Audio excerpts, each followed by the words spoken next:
দেশে একটি দল যারা ধর্মের নামে ব্যবসা করে, রাজনীতির ব্যবসা করে এবং বিভিন্ন রকমের জান্নাতের টিকিট বিক্রি করে রাজনীতি করতে চায়, ভোটের বৈতরণী পার হতে চায়, তাদের হাতে আজকে নারীরা নির্যাতিত হচ্ছে। তারা চায় যেন এই দেশের নারীরা অন্দরমহলে বন্দী থাকে, যেন বাংলাদেশের অর্ধেক জনসমষ্টি অন্ধকারে থাকে এবং নারীর অগ্রগতি প্রগতি না হয়। সেজন্য তারা বলছে কর্মঘণ্টা কমিয়ে দিতে হবে, কর্মসংস্থানের জন্য যাতে কোন রকমের অসুবিধা না হয়। অথচ দেখা যায় সেই কর্মঘণ্টা কমিয়ে দিলে নারীদের কর্মসংস্থান কমে যাবে। তারা তাদের কর্মস্থলে অবশ্যই সম্মানের সাথে চাকরি করবে এবং সঠিক কর্মসংস্থানের জন্য কর্মঘণ্টা অনুযায়ী তারা কাজ করবে, তাদের যোগ্যতা দক্ষতা প্রমাণ করবে। তাতে করে নারীদের কর্মঘণ্টা কমানোর সাথে এই কর্মসংস্থানের বিপরীত সম্পর্ক। আমরা চাই নারীদের কর্মসংস্থান বৃদ্ধি হোক। যদি কর্মঘণ্টা কমিয়ে দেওয়া হয় তাহলে যারা কর্মসংস্থান, যারা অফিস আদালত কলকারখানা পরিচালনা করেন তারা স্বাভাবিকভাবেই নারীদের চাকরি দিতে চাইবেন না, বরং উল্টা কর্মসংস্থান কমে যাবে। আমরা কি চাই নারীদের কর্মসংস্থান কমে যাক? তাহলে পরে যারা এই বক্তব্য দিচ্ছে তাদের উদ্দেশ্য খারাপ। তারা চায় নারীরা অন্দরমহলে বন্দী থাকুক, সমাজের অগ্রগতি তারা চায় না।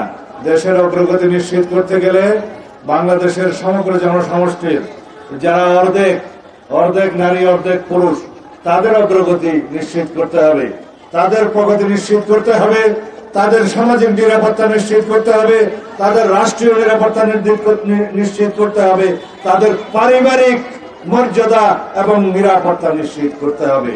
তাহলেই দেশ এগিয়ে। শিক্ষায়, দীক্ষায়, কর্মসংস্থানের, নিরাপত্তায়, বাসস্থানে, সমাজে সর্বত্র নারীরা যাতে প্রণয়ন করছে, সেই হিসাবে বাংলাদেশ হবে একটি অগ্রগতির চরম শিখরে ওঠা দেশ, যেখানে অংশগ্রহণ থাকবে নারী পুরুষের সমান। যাই হোক, আজকে আমরা প্রতিবাদ জানাচ্ছি। রাজশাহীতে আমাদের বোনদের উপরে অত্যাচার করেছে, তাদেরকে জুতা পেটা করেছে, প্রহার করেছে একটি ধর্মীয় গোষ্ঠী, একটি ধর্মের নাম ব্যবহার করে যারা রাজনীতি করে তারা। আমি নাম না নিলেও পত্রিকার অন্তরে আপনারা অবশ্যই জানেন। জাহাঙ্গীরনগর বিশ্ববিদ্যালয়ের একজন শিক্ষিকা, তিনি কথা বলার জন্য, টকশোতে কথা বলার জন্য তার বিরুদ্ধে মামলা দায়ের করা হয়েছে, যেহেতু তার কথা সেই ধর্মান্ধ গোষ্ঠীকে আহত করেছে। আমরা চাই বাংলাদেশে এমন একটি সমাজ বিরাজ করুক যেখানে আমরা সবাই সমান। এখানে ধর্মের ভিত্তিতে কোনো বিভাজন থাকবে না, এখানে জাতের ভিত্তিতে কোনো বিভাজন থাকবে না, এখানে ধর্ম, বর্ণ, গোষ্ঠী, সংস্কৃতি, ভাষাভাষী সকলেই মিলে আমরা বাংলাদেশী। সুতরাং আমরা সবাই বাংলাদেশের সংবিধান অনুসারে নাগরিক, সিটিজেন হিসেবে আমরা সকল ক্ষেত্রে সমান অধিকার ভোগ করব। এই জন্যই আমরা সংগ্রাম করেছি, এই জন্যই রক্ত দিয়েছি, এই জন্যই এত সমস্ত যুদ্ধ হয়েছে, এই জন্যই স্বাধীনতা হয়েছে। সেজন্য গণতন্ত্র, স্বাধীনতা, সার্বভৌমত্ব মানে হচ্ছে সবার নাগরিক অধিকার নিশ্চিত করা। সিটিজেন হিসেবে যেন আমরা সকলেই সমান অধিকার ভোগ করতে পারি। এই ভূখণ্ডের মধ্যে আমরা যারাই বসবাস করি, আমাদের একটাই পরিচয় হবে, আমরা বাংলাদেশের নাগরিক। এখানে কেউ ধর্মীয় পরিচয়ের সংখ্যাগুরু থাকবে না, এখানে কোন সংস্কৃতির ভিত্তিতে বিভাজন থাকবে না, এখানে কোন ভাষাভাষী এবং বর্ণের ভিত্তিতে কোন বিভাজন থাকবে না।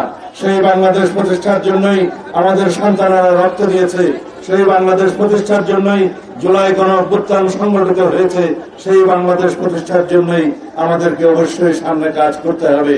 আমরা একটি শক্তিশালী গণতান্ত্রিক রাষ্ট্র নির্মাণ করতে চাই, যে রাষ্ট্রে কোনো বৈষম্য থাকবে না, সাম্যের ভিত্তিতে, ন্যায় বিচারের ভিত্তিতে, সামাজিক ন্যায় বিচারের ভিত্তিতে এবং একটি শক্তিশালী গণতান্ত্রিক অধিকার নিশ্চিত করার জন্য আমরা সেই বাংলাদেশ নির্মাণ করব ইনশাআল্লাহ।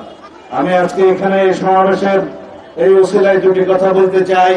গতকালকে বাংলাদেশে একটি আদেশ জারি করা হয়েছে, রাষ্ট্রপতির আদেশ, এবং একই সাথে জুলাই জাতীয় সনদ সহ সেই আদেশের উপরে গণভোট অনুষ্ঠানের জন্য আহ্বান করা হয়েছে।